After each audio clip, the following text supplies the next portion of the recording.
నమస్తే, welcome to n times. నేను బాపయ్య. దమ్ముంటే మీ బాబాయిని బరిలోకి దించు అని చెప్పి ఈ వీడియోకి నేను ఒక టైటిల్ పెట్టాను. అంటే ఆంధ్రప్రదేశ్ మాజీ ముఖ్యమంత్రి వైఎస్ఆర్ కాంగ్రెస్ పార్టీ అధినేత వైఎస్ జగన్మోహన్ రెడ్డిని తెలుగుదేశం పార్టీకి సంబంధించిన ఇద్దరు ఎమ్మెల్యేలు సవాల్ చేస్తున్నట్టుగా నేను తమ్నైల్లో పెట్టాల్సి వచ్చింది. ఎందుకు అలా పెట్టాల్సి వచ్చింది అంటే ఆ రెండు నియోజకవర్గాల కోసం జగన్మోహన్ రెడ్డి నానా తంటాలు పడుతున్నారు, తీవ్ర ప్రయత్నాలు చేస్తున్నారు, కింద మీద అయిపోతున్నారు. ఆ రెండు నియోజకవర్గాల్లో వైసీపీ జెండా ఎగురవేయాలని ఎన్నో ప్రయత్నాలు చేస్తున్నారు. ఆ ప్రయత్నాలన్నీ కూడా విఫలమవుతున్నాయి. ఆ రెండు నియోజకవర్గాలు కైవసం చేసుకోవాలని ఆయన ఎంతగా తాపత్రయపడుతున్నా అది సాధ్యపడటం లేదు. సో కాబట్టి ఆ రెండు నియోజకవర్గాల్లో ఎమ్మెల్యేలు ఇద్దరూ కూడా జగన్మోహన్ రెడ్డికి సవాల్ చేస్తున్నట్టు, అంటే వాళ్ళని వెళ్ళి దించడం కాదు, నీకు ధైర్యం ఉంటే, నీకు దమ్ముంటే మీ బాబాయిని దించు అని చెప్పేసి అంటున్నట్టుగా నేను పెట్టాను.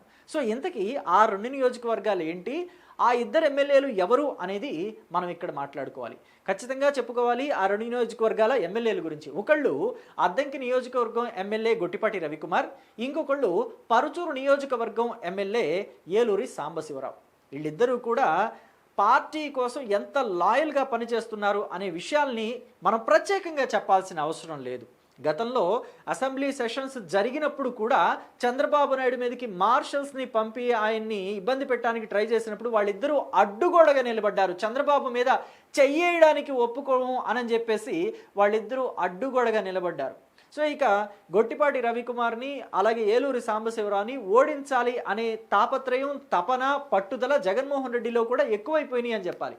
అందుకనే ఆ రెండు నియోజకవర్గాల్లో కూడా ఇన్ఛార్జీల్ని ఎలా పడితే అలా మార్చేస్తున్నారు. అది ఫలితాలను ఇవ్వకపోగా ఇంకా ఇంకా రివర్స్ అయిపోతుంది, ఇంకా ఇంకా బ్యాడ్గా మారిపోతుంది. వైసీపీకి చాలా చెడు పరిణామాలను తీసుకొచ్చి పెడుతోంది. నిలకడలేని మనస్తత్వం అయిపోయింది జగన్మోహన్ రెడ్డిది ఆ రెండు నియోజకవర్గాల విషయంలో అని చెప్పేసి అనుకునే స్థాయికి పడిపోతుంది. సో అసలు ఏం జరుగుతుంది ఆ రెండు నియోజకవర్గాల్లో అని చెప్పి ఒక్కసారి మనం టచ్ చేసే ప్రయత్నం చేద్దాం. సో అద్దంకి నియోజకవర్గం గురించి చూద్దాం. ఫస్ట్ అద్దంకి నియోజకవర్గంలో వరుసగా 4 సార్లు గెలుస్తూ వచ్చారు గొట్టిపాటి రవికుమార్. గొట్టిపాటి రవికుమార్ 2009లో చూస్తే కాంగ్రెస్ పార్టీ నుంచి గెలిచారు. ఆ తర్వాత 2014 అంటే కాంగ్రెస్ పార్టీ అంతరించిపోయింది అని చెప్పేసి అనుకున్న టైంలో కాంగ్రెస్ పార్టీలోని వాళ్ళు చాలామంది వైసీపీలోకి వెళ్ళారు కదా, అలాగే గొట్టిపాటి కూడా వైసీపీలోకి వెళ్ళారు. 2014లో వైసీపీ తరఫున పోటీ చేశారు, గెలిచారు కూడా. గెలిచి ఆ పార్టీ తరఫున అసెంబ్లీలోకి అడుగు పెట్టినా కానీ ఎక్కువ నాళ్ళు జగన్మోహన్ రెడ్డి తోటి ఆయన సఖ్యతగా మెలగలేకపోయారు. దీంతో ఆయన తెలుగుదేశం పార్టీలోకి వచ్చేశారు. తెలుగుదేశం పార్టీలోకి వచ్చిన తర్వాత కూడా జగన్మోహన్ రెడ్డి 2019 ఎన్నికల టైంలో పార్టీలో గెలిచి వేరే పార్టీలోకి వెళ్ళిపోయాడు. ఆయన్ని మీరు ఓడించండి అని చెప్పేసి ఆ నియోజకవర్గంలో ప్రచారానికి వెళ్ళినప్పుడు, పాదయాత్రలు చేస్తున్నప్పుడు పదే పదే చెప్తూ వచ్చేవాళ్ళు. ఇక్కడ గొట్టిపాటిని ఓడించాలి, పార్టీ మారిన వాళ్ళని ఓడించాలి, వాళ్ళు గెలవడానికి వీల్లేదని చెప్పినా ఫలితం లేకపోయింది. 2019లో చెంచుగరటయ్యని గొట్టిపాటి ఓడించి మళ్ళీ అసెంబ్లీలోకి వెళ్ళారు మూడోసారి. ఇక నాలుగోసారి అంటారా 2024 కూటమి సునామీ. ఇక్కడ చెంచుగరటయ్యని అలాగే పోటీ చేయించున్నా బాగుండేది. ఎన్నికలకి ముందు హనిమిరెడ్డిని తీసుకొచ్చి పెట్టారు జగన్మోహన్ రెడ్డి. అద్దంకి నియోజకవర్గంలో హనిమిరెడ్డి ఎవరికీ తెలియదు, హనిమిరెడ్డికి కూడా ఎవరూ తెలియదు. నియోజకవర్గం పూర్వాపరాలు కూడా పూర్తిగా తెలియదు. జగన్మోహన్ రెడ్డి పోటీ చేయమన్నాడు, హనిమిరెడ్డి పోటీ చేశాడు. ఇది ఇంకా గొట్టిపాటి రవికుమార్కి గెలుపు నల్లేరు మీద నడకగా సాగిపోయింది. చాలా ఈజీగా గెలిచేశారు. అయితే ఇప్పుడు జగన్మోహన్ రెడ్డి ఎలాగైనా గొట్టిపాటిని ఓడించాలి అని చెప్పేసి ఒక డాక్టర్ని తీసుకొచ్చి నియోజకవర్గ ఇన్ఛార్జిగా చేశారు. హనిమిరెడ్డి అడ్రస్ లేకుండా వెళ్ళిపోయారు ఓడిపోయిన తర్వాత. హనిమిరెడ్డి అసలు నిజానికి ఎవరికీ తెలియదు, ఆయనకు కూడా నియోజకవర్గం గురించి పూర్తిగా తెలియదు, క్యాడర్ని కూడా పూర్తిగా కలుపుకోలేకపోయారు. సో ఈ టైంలో హనిమిరెడ్డిని కాదని మళ్ళీ చింతలపూడి అశోక్ కుమార్ని తీసుకొచ్చి పెట్టారు. ఆయన డాక్టర్ కూడా స్వతహాగా. సో ఈయన్ని కూడా ఎంతకాలం ఉంచుతారనే తెలియదు. పైగా ఇంకొకటి ఏంటంటే చింతలపూడి అశోక్ కుమార్ ఈయన స్వతహాగా డాక్టరు, పైగా వైఎస్ఆర్ కాంగ్రెస్ పార్టీకి అంతకు ముందే డాక్టర్స్ వింగ్లో పనిచేసిన అనుభవం కూడా ఉంది. అయితే క్యాడర్ని ఎలా కలుపుకు వెళ్ళాలి, క్యాడర్తో ఎలా మమేకం అవ్వాలి, క్యాడర్తో మాట్లాడే తీరు ఎలా ఉండాలి, లేదా పబ్లిక్లో మాట్లాడే తీరు ఎలా ఉండాలి అనే విషయాలు పూర్తిగా అవగాహన లేకపోవటం వల్ల వైసీపీ క్యాడరే చాలా అసంతృప్తిగా ఉందట. ఈయన నాయకత్వం విషయంలో, అశోక్ కుమార్ నాయకత్వం విషయంలో చాలా అసంతృప్తిగా ఉందట. నిజానికి గొట్టిపాటిని ఓడించడానికి ఇది చాలా చక్కని సమయం. ఎందుకని అంటే గొట్టిపాటి రవికుమార్ ప్రస్తుతం మంత్రిగా కూడా ఉన్నారు. మంత్రిగా ఉంటూ ఆ బాధ్యతలు నిర్వహించుకుంటూ క్యాడర్ని చూసుకోవాలి, పైగా నియోజకవర్గ వ్యవహారాలు చూసుకోవాలంటే చాలా కష్టంతో కూడుకున్న వ్యవహారం. కొంత క్యాడర్కి దూరమయ్యే అవకాశం కూడా ఉంటుంది, నియోజకవర్గ ప్రజలకి కూడా దూరమయ్యే అవకాశం ఉంటుంది. ఈ పనుల ఒత్తిడి వల్ల, మంత్రి పదవిని నిర్వర్తించే ఒత్తిడి వల్ల నియోజకవర్గ ప్రజలకు కూడా దూరమయ్యే అవకాశం ఉంటుంది. ఇలాంటి టైంలో మంచి లీడర్ని తీసుకొచ్చి, అనుభవం ఉన్న లీడర్ని తీసుకొచ్చి పెట్టుకుంటే ఓడించే అవకాశం ఉంటుందేమో అని అనుకోవచ్చు. కానీ జగన్మోహన్ రెడ్డి ఒక కొత్త వ్యక్తిని తీసుకొచ్చి పెట్టి మళ్ళీ గెలుపును తీసుకెళ్లి గొట్టిపాటి రవికుమార్ చేతిలో హారతి పళ్ళలో పెట్టినట్టు పెట్టేశారని అంటున్నారు పొలిటికల్ విశ్లేషకులంతా. ఇలాంటిదే ఏలూరు సాంబశివరావు నియోజకవర్గం పరుచూరులో కూడా జరుగుతుంది. ఏలూరు సాంబశివరావు వరుసగా గెలుస్తూ వచ్చారు. ఇక్కడ 2014లో చూస్తే వైఎస్ఆర్ కాంగ్రెస్ పార్టీ తరఫున గొట్టిపాటి భరత్ని నిలబెట్టారు, ఆయన్నే ఉంచినా పోయేది. మళ్ళీ 2019కి వచ్చేసరికి దగ్గుపాటి వెంకటేశ్వరరావుకి అవకాశం ఇచ్చారు. యాక్చువల్గా దగ్గుపాటి వెంకటేశ్వరరావు కొడుకు దగ్గుపాటి చెంచురామ్కి అవకాశం ఇవ్వాలనుకున్నారు. కానీ హితేష్ చెంచురామ్కి వీసాలు వాటికి సంబంధించి పాస్పోర్ట్లు అవేవో కొన్ని అడ్డంకులు రావటం వల్ల దగ్గుపాటి వెంకటేశ్వరరావే దిగాల్సి వచ్చింది బరిలోకి. చివరి నిమిషంలో దగ్గుబాటి వెంకటేశ్వరరావు దించిన ఫలితం లేకపోయింది. ఏలూరి సాంబశివరావు జైంట్ కిల్లర్గా మారారు. అంటే దగ్గుబాటి వెంకటేశ్వరరావు లాంటి సీనియర్ పొలిటీషియన్ని ఓడించేసరికి ఆయనకి జైంట్ కిల్లర్ అని కూడా పేరు వచ్చింది. సరే, దగ్గుబాటి వెంకటేశ్వరరావు వెనక్కి తగ్గారు కాబట్టి మళ్ళీ గొట్టిపాటి భరత్నే తీసుకొచ్చి పెట్టుకుందామా అని అనాలి, లేకపోతే ఇంకా కొంచెం పెద్ద లీడర్ని తీసుకొచ్చి పెట్టుకుందామా అని ఉండాలి జగన్మోహన్ రెడ్డికి. ఎందుకంటే పరుచూరు నియోజకవర్గాన్ని కూడా ఖచ్చితంగా కైవసం చేసుకోవాలనే ఉద్దేశంతో ఉన్నారు కాబట్టి. కానీ అలా చేయకుండా ఎడం బాలాజీ అని చెప్పేసి ఒక నాయకుడిని తీసుకొచ్చి పెట్టారు 2024లో. మళ్ళీ ఆయన్ని కూడా మార్చేశారు.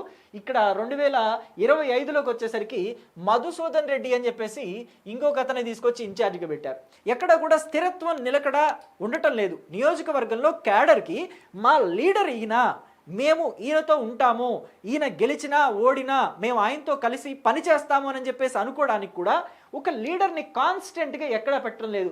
4 ఎలక్షన్లో చూడండి, అంటే 2029 ఎలక్షన్ల కోసమనే కదా మధుసూదన్ రెడ్డిని తీసుకొచ్చి పెట్టారు. మళ్ళీ బాలాజీని దూరం చేశారు, అంతకుముందు దగ్గుపాటిని దూరం చేశారు, అంతకుముందు భరత్ ఉన్నాడు ఆయన్ని దూరం చేసుకున్నారు. సో ఇలాగ నలుగురిని మార్చేస్తే 4 ఎలక్షన్లకి క్యాడర్ అయోమయంలో పడిపోరా? వాళ్ళతో మమేకం అవడానికి, మళ్ళీ కొత్త వాళ్ళతో మమేకం అవడానికి టైం పడుతుందా పట్టదా? ఇవన్నీ కూడా పరిగణనలోకి తీసుకోవటం లేదు. సో అయితే వీళ్ళందరినీ పెట్టడం దేనికి? వైవి సుబ్బారెడ్డిని పరుచూరు నియోజకవర్గంలో, సుబ్బారెడ్డి కొడుకుని అద్దంకి నియోజకవర్గంలో పెట్టొచ్చు కదా అని చాలామంది కూడా అనుకుంటున్నారు. కానీ ఖచ్చితంగా తెలుగుదేశం పార్టీ గెలిచే ఈ నియోజకవర్గాల్లో వైవి సుబ్బారెడ్డి ఆయన కొడుకు దిగుతారా? పార్టీ ఓడిపోతుంది, అక్కడ గెలవదు, అక్కడ వైసీపీకి బలం లేదు అని తెలిస్తే వాళ్ళు దిగుతారా? దిగరు. అలాగా మనం ఇంకొక ఎగ్జాంపుల్ కూడా చెప్పుకోవచ్చు. విజయవాడ నియోజకవర్గం, విజయవాడ పార్లమెంటు నియోజకవర్గంలో వైసీపీ ఇంతవరకు గెలవలేదు. 2014, 2019, 2024, అసలు 2029 ఎలక్షన్లకైతే ఇంతవరకు అక్కడ క్యాండిడేట్ ఎవరనేది ఫిక్స్ అవ్వాల. సో మరి ఇలాంటి పరిస్థితిలో అసలు విజయవాడలో ఎంపీగా పోటీ చేయడానికి ఎవరూ ధైర్యం కూడా చేయటం లేదు. వరుసగా తెలుగుదేశం పార్టీ విజయవాడ ఎంపీ కాన్స్టిట్యుయెన్సీని కైవసం చేసుకుంటూ వస్తుంది. సో ఇలాంటి దగ్గర మరి ధైర్యంగా తన తమ్ముడు అవినాష్ రెడ్డిని తీసుకొచ్చి పెట్టొచ్చు కదా అని చెప్పేసి చాలామంది తెలుగుదేశం పార్టీ కార్యకర్తలంతా కూడా జగన్మోహన్ రెడ్డికి సవాల్ విసురుతున్నారు. మరి ఎందుకని స్వీకరించడం లేదు? అంటే తల్లినైతే కడప నియోజకవర్గం నుంచి తీసుకువెళ్ళి విశాఖపట్నంలో పోటీ చేయిస్తారా 2014లో? తమ్ముడిని మాత్రం కడప నుంచి తీసుకొచ్చి విజయవాడలో పెట్టరా అని చెప్పేసి అడుగుతున్నారు. దీనికి వైసీపీ ఎలాంటి సమాధానం చెప్తుంది? కడపలో ఎవరిని పెట్టినా గెలుస్తారు కదా వైసీపీ నుంచి. సో ఎవరో ఒకళ్ళని నిలబెట్టేసి కడప నియోజకవర్గంలో మనకి గెలుపు కావాలి అనుకున్న చోట పదే వాళ్ళని రిపీటెడ్గా పోటీ చేయించవచ్చు కదా. ఓటమి గెలుపు అనే వాటిని పట్టించుకోకుండా అక్కడ ఒక వ్యక్తిని కాన్స్టెంట్గా నిలబెట్టేస్తే గెలుస్తారు అనే నమ్మకం ఉంటుంది కదా. క్యాడర్ కూడా వాళ్ళతో కలిసి పనిచేస్తారు కదా. మంగళగిరి నియోజకవర్గమే తీసుకోండి. తెలుగుదేశం పార్టీ 1983లో స్టార్ట్ అయిన దగ్గర నుంచి ఇప్పటి వరకు చూస్తే, అంటే లోకేష్ పోటీ చేయకముందు వరకు చూస్తే 2 సార్లే గెలిచింది. 2019 ఎన్నికల్లో లోకేష్ మంగళగిరిని ఏరి కోరి ఎన్నుకొని మరీ పోటీ చేశారు. బాబు అక్కడ వద్దు, మీరు ఓడిపోతారని చెప్పేసి తెలుగుదేశం పార్టీ సీనియర్ నాయకులు చెప్పినా కానీ లేదు గెలిచే చోట పోటీ చేస్తే మజా ఏముంటుంది, నేను ఇక్కడే పోటీ చేస్తానని చెప్పేసి చాలా తక్కువ కాలం ముందు వచ్చి నామినేషన్ వేశారు. ఓడిపోయారు. ఎంతో తేడా రాలేదు, 5,000 ఓట్లతోనే ఓడిపోయింది అక్కడ. సో 2024 వచ్చేసరికి రాష్ట్రంలోనే థర్డ్ లార్జెస్ట్ మెజారిటీ లోకేష్ సొంతమైంది, మంగళగిరి సొంతం చేసుకున్నారు. మళ్ళీ అక్కడ పట్టుదలతో పనిచేశారు కాబట్టే ఆ విజయం కైవసం చేసుకోగలిగారు. సో ఆ పట్టుదల జగన్మోహన్ రెడ్డిలో ఉండటం లేదు. ఎక్కడా కూడా రిపీటెడ్గా మారుస్తున్నారే తప్ప కాన్స్టెంట్గా ఒక లీడర్ని పెట్టడం లేదు. సో దీన్ని మైనస్ పాయింట్గా చూస్తున్నారు వైఎస్ఆర్ కాంగ్రెస్ పార్టీ నేతలు. మనం ఇక్కడ నెల్లూరు నియోజకవర్గంలోనే తీసుకుంటే సర్వేపల్లి నియోజకవర్గంలో కాకాణి గోవర్ధన్ రెడ్డి వరుసగా గెలుస్తూ వచ్చేవారు. కానీ తెలుగుదేశం పార్టీ తరఫున సోమిరెడ్డి చంద్రమోహన్ రెడ్డి ఓడిపోతూ వచ్చినా కానీ ఆయనకే రిపీటెడ్గా టికెట్ ఇస్తూ వచ్చింది తెలుగుదేశం పార్టీ. సో 2024 ఎన్నికల్లో గెలవలేదా సోమిరెడ్డి చంద్రమోహన్ రెడ్డి? ఈ లాజిక్ని జగన్మోహన్ రెడ్డి ఎందుకని పరిగణలోకి తీసుకోవటం లేదు? ఒక నాయకుడిని కాన్స్టెంట్గా ఆ నియోజకవర్గానికి ఎందుకు పరిమితం చేయటం లేదు?